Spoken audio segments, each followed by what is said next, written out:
نحمده ونصلي على رسوله الكريم أما بعد فقد قال النبي صلى الله عليه وسلم تعلموا العلم فإنها من دينكم أو كما قال عليه الصلاة والسلام۔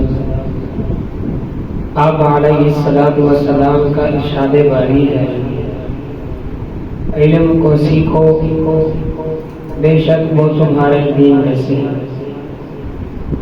وقال النبي صلى الله عليه وسلم في مقام آخر طلب العلم فريضة على كل مسلم۔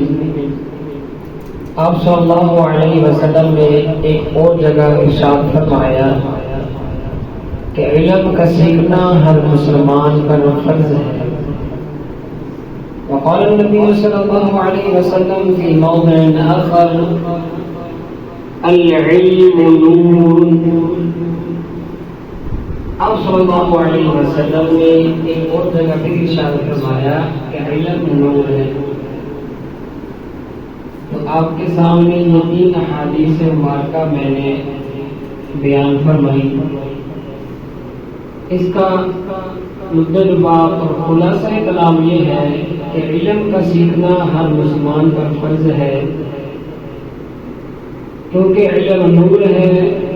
جب انسان کے دل میں نور آ جاتا ہے تو پھر وہ اللہ کے راستے پہ صحیح معنی میں چل جاتا ہے، اور وہ علم صحیح معنی میں حاصل کرتا ہے، اور اس نور کے ساتھ ساتھ وہ عمل کو بھی جاری رکھتا ہے۔ والحمد للہ رب العالمین۔